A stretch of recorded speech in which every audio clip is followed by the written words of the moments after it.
Hier, 8h30 du matin, gare de Metz.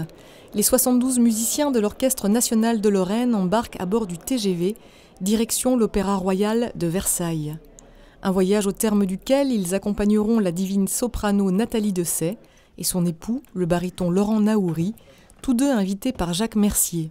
Et dans le train les menant jusqu'à eux, règne un mélange de trac, d'enthousiasme et de sérénité. Je suis contente d'aller à Paris. Je n'étais jamais encore allée à Versailles. Donc, dans des lieux prestigieux, historiques. C'est vrai que c'est assez sympathique d'être dans un cadre aussi grandiose et aussi chargé d'histoire. Ils sont tellement simples, tellement nature que rien ne paraît travaillé, alors qu'il y a une somme de travail immense derrière, mais c'est tellement simple, c'est tellement évident.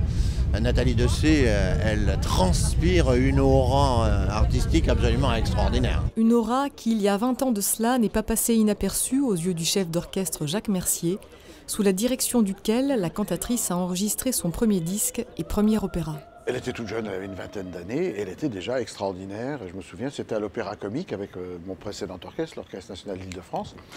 Elle a joué, c'est un petit opéra de Bizet, Don Procopio, et elle était absolument étourdissante. Parce que je me souviens d'une chose, par exemple, c'est qu'elle traversait la scène. Elle était dans une espèce de chemisette comme ça, traversait la scène en diagonale, en tournant sur elle-même, en chantant très juste et en mesure. Je dis, mais ça c'est hallucinant. Et la voix était très jolie. Et ses souvenirs, Nathalie Dessay ne les a pas oubliés. C'est heureuse et émue qu'elle a accepté de partager la scène avec celui qui lui a donné sa chance alors qu'elle était encore inconnue. Moi, en principe, j'aime pas les concerts. Donc il me faut toujours une très très bonne raison pour faire un concert. Donc là, la bonne raison, les deux bonnes raisons, c'était de retrouver Jacques Mercier et d'être avec mon mari. Ce qui, effectivement, n'arrive pas souvent dans un cas comme dans l'autre. Je préfère l'opéra au concert, c'est-à-dire que j'aime jouer. Faire de la musique pour faire de la musique, pour moi, c'est presque incongru. Alors, c'est étrange de dire ça, mais peut-être parce que je ne me sens pas une musicienne au fond de moi. Je me sens avant tout une actrice. Donc, c'est pour ça que, pour moi, c'est toujours difficile, le concert, c'est-à-dire être comme ça, planté devant l'orchestre et faire passer toutes les émotions et tout le théâtre uniquement à travers la voix. À quelques heures de la Générale, les musiciens s'imprègnent de l'atmosphère royale du site. Nul doute qu'un tel lieu, couplé à une telle affiche, ne pourra que sublimer leur jeu.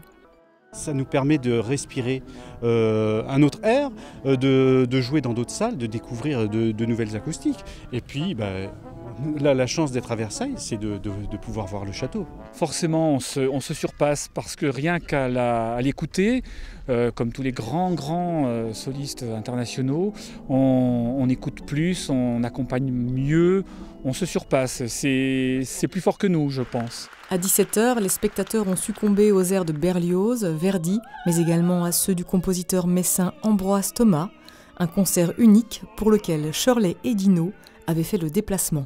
On a été enchantés, on a été touchés par le concert. Avec le directeur de l'Arsenal, vous vous rendez compte ? On trouve des gens de Lorraine. Le concert prestige de l'ONL dirigé par Jacques Mercier avec Nathalie Dessay et Laurent Naouri se jouera encore demain soir à l'Arsenal à Metz, en vol assuré.